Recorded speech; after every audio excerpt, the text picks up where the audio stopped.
and the amazing opportunity to interview Max Koether, who is a Canadian cave explorer and a graduate student in Dr. Barton's lab in the Geological Sciences Department at the University of Alabama. He's an extremely interesting person.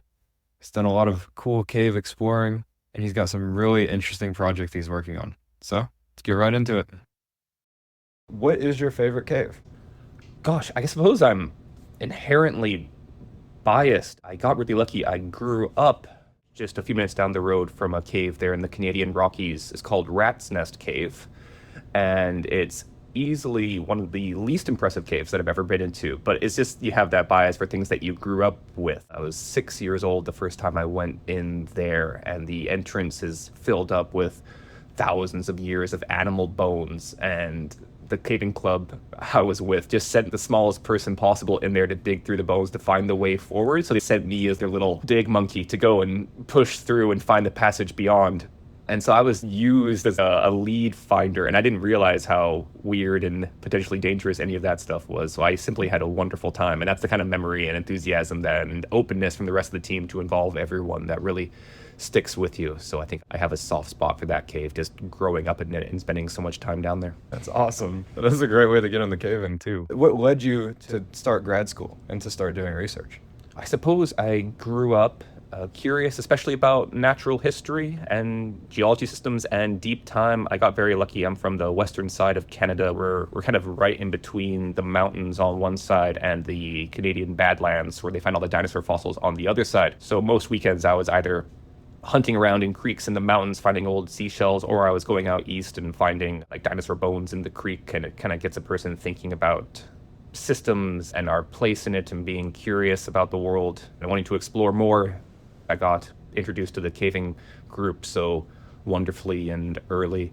So the idea of pushing forward and finding new things and working as a team always kind of captured my imagination. And I wanted to contribute back to the groups that had meant so much to me with trusting me and bringing me on to their projects. My interest in natural history got me interested in more of the sciences. So I went to school in Edmonton, learning about evolutionary biology, came back and worked in tourism with caving for the better part of a decade, and then started contributing more to the caving group as well. And the Canadian cavers are just a wonderful team of very hardworking, slightly off-kilter people who enthusiastically sign up for the worst projects possible. And they needed enthusiastic people who didn't mind doing terrible projects on the Mexico trip down in Cheve. And so the Canadians were invited down there, and I got to participate there. And I think generally had a good attitude about terrible things.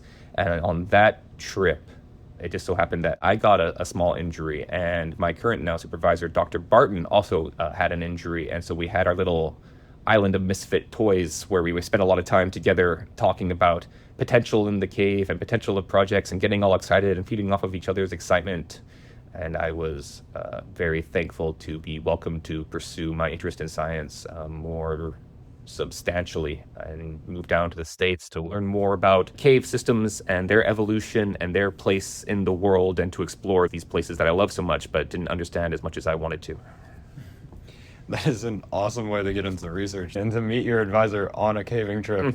It's kind of actually how I got into it too, by meeting you. Your reckless enthusiasm for doing the worst things possible with a great attitude is so immediately magnetic. We simply had to have you in the lab. I find that like a lot of cavers who are doing expeditions and like have that, need to explore and that curiosity, it does seem to translate over to research pretty well, because you're just interested in so many other things and figuring things out and just exploring caves or science or anything like that. You're Totally right. Grad school is very much not necessarily a 9 to 5. You're always problem solving and troubleshooting, and caving is also not really a 9 to 5. You're problem solving and troubleshooting, and you spend all your free time excitedly thinking about the things you could try next to have that big breakthrough. You work with a team that you trust really well. You want to share things and also protect the systems that you're involved with. And then just the cavers are such a hardworking, conscientious people that it just overlays beautifully with the scientific process as well. Well, I'm so excited to start research myself. You're in grad school now. You're doing a project. So what does your research specifically focus on? I got really lucky I'm studying some of the effects of microbes in the caves, these massive, beautiful caves down in Gunung Mulu National Park in Malaysian Borneo. And I had two, I suppose, main hooks to draw me into that. The first one just being a lifetime of curiosity, gosh, there was that wonderful Planet Earth series that I have on DVD. There's a whole disc on there about caving, which is so cool.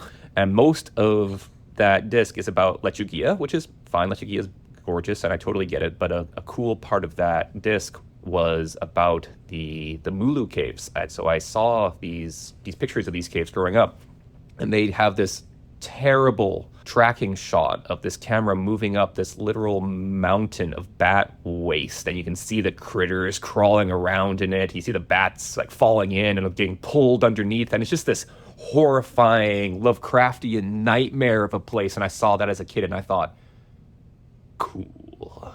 It turns out that the guano in these caves might be a way that the animals that visit the caves, the birds and the bats, are delivering nutrients and chemistries from outside in the karst landscape into the caves that then get circled around and have an effect on the whole cave's geology, and might be part of why the caves are so big and they have these weird morphologies with these giant scoops on the walls and the ceilings that you don't find in many other caves, but it could overlay with other caves and other tropical systems where you get especially birds. Birds have a very different kind of chemistry that they bring in with that guano. And so I was especially excited just to be able to see in person these caves that I was so fascinated with growing up. And then there's a nylon component as well. The ropes in these caves are falling apart really quickly. And that's really scary when you're using the ropes, but it's really exciting as a way of potentially breaking down ropes that you might otherwise find in especially aquatic systems. Most of the plastic waste in the ocean is just abandoned fishing nets. And so if there is a way of breaking that down, that would be personally meaningful for me, because I do feel a bit terrible having caved my whole life and leaving a bunch of ropes in caves pretty much everywhere. And like I talk about how much I love caves and I want to leave them unimpacted and celebrate them. But I also know at the back of my head that in order to study these places, you have to visit them, and by visiting them, you affect them. And so I've left just tons of rope in caves at this point all over the world. And once you leave a rope in a cave for long enough, you can't really use it for anything else, and you can't really do anything with them, like degrading or recycling wise. And so I felt the weight of adding to the problem that I'm trying to solve. So if there is a way for me to help contribute to ways of biodegrading ropes using microbes from caves, it kind of brings everything together in terms of my passions and trying to leave as small an impact on the world as possible. That's an amazing reason to research. I think a lot of times PhD research especially is kind of esoteric and academic, and it's hard to see the one-to-one nature of it. But when you can see the cave and the effect that the microbes potentially have on the walls, and to make these huge spaces that then you can protect once you understand them, or you can see like in your hands ways of contributing meaningfully, it sure makes it easier to get up early and stay up late. And so it's just good to have like a star to aim towards. Yeah, it's good that you have passion for the project. You get to go to awesome caves to take samples. You get to do really cool experiments and learn things every single day. It does sound like an amazing project. And I get to work with amazing people as well. I sit in a room with the smartest, kindest people I've ever known every day, and I don't get to tell them that because that's a weird thing to say to the people you sit with every single day. But I'm incredibly lucky, and especially I should shout out the Mulu team, the Gunung Mulu UK exploration team, because it's such an effort to get out there. And these are people who are, they're spending their own money and they're spending their own weeks away from their family, and they have this tiny limited opportunity to make an impact on the cave exploration. That's why they're down there, is to push and celebrate and explore. And they were taking hours or days away from like their own projects to help me get samples of the rocks and guano down in these caves. And that's just such a giving thing to do, to spend their time to help this project. And so I just really appreciate them. Yeah, there is so much that goes into an expedition like that. Last semester, you were teaching, you were doing research, multiple different projects that you were helping out on, and just doing all the other tasks that go along with grad research. How do you balance all of those different things that you have to do in grad school? I suppose I've been incredibly lucky to overlay what I find meaningful personally with what I'm beginning to do professionally. I know and I sympathize with some of my best friends here in the grad department who are wonderful people who accepted us right away, and most of us come from a more of a biology background, and so they were very wonderful and kind and enthusiastic about onboarding us with the geology. But some of my fellow grad students, I think, have signed up for projects that they're not especially excited about, but they think it'll give them access to jobs that they want later. And it would be tough to maintain a schedule like this if it's not something that you're actually passionate about. I have a couple of friends. I'm from Canada, so I have some friends over in Vancouver working in the film industry. And some people, they want to be cinematographers. And they say, well, if I want to be working behind the camera, I just need to get my foot in the door. So I'm going to volunteer to be a script writer. And that doesn't really work long term. If you're doing something that you're not passionate about, the hours that it would take are just not worth it. If you want to be in cinematography, go do cinematography. And if you want to be a script writer, go do script writing. You need a manner of catalyst to be excited. And so it's easier for me because when I'm not in the lab, I'm either at home and I'm reading about caves because I want to, because I think it's so fascinating, or I'm going caving because I think caving is so cool, or I'm planning for the next caving trip. Just finding something that you're recklessly enthusiastic about, and now I have a vehicle where I have just an excuse to spend all my time hyperfixating on it, and I get to be surrounded by people who do the same thing. I just feel very lucky that I've fallen into a vehicle where I can pursue all of these passions.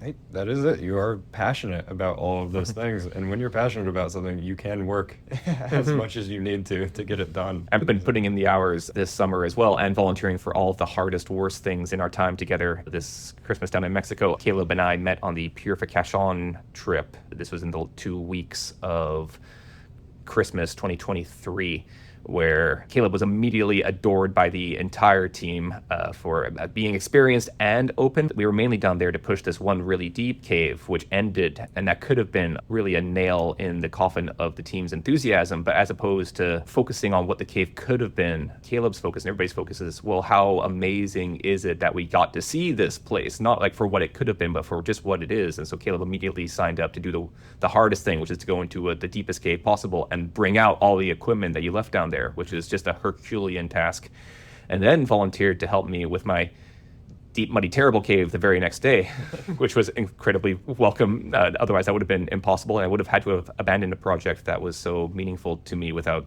Caleb raising his hand and being genuinely enthusiastic. And then we were running all over this landscape in the next few days, trying to find any sinkholes that went anywhere. And Caleb generally brought like a high knees speed racing enthusiasm to run all over this landscape and to dive into the worst caves possible, just to help the team. Even when he knew that maybe he wouldn't be pushing it himself, he was so keen to help the whole team to pursue this 50-year dream of finding potentially the deepest cave in the world. And I just need that energy in my life. And so it immediately fit in perfectly with the grad school. Everybody adores him, and we've been really lucky to have him this summer. Yeah, and it has been the best internship possible. That expedition was the best expedition I have ever been on, and I had an amazing time.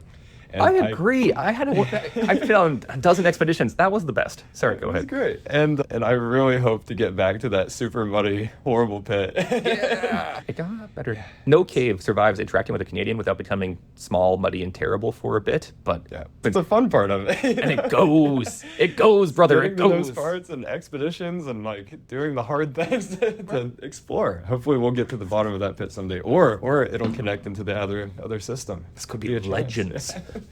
Yeah. Thank you so much for coming to this interview, Max. Thank you for having me.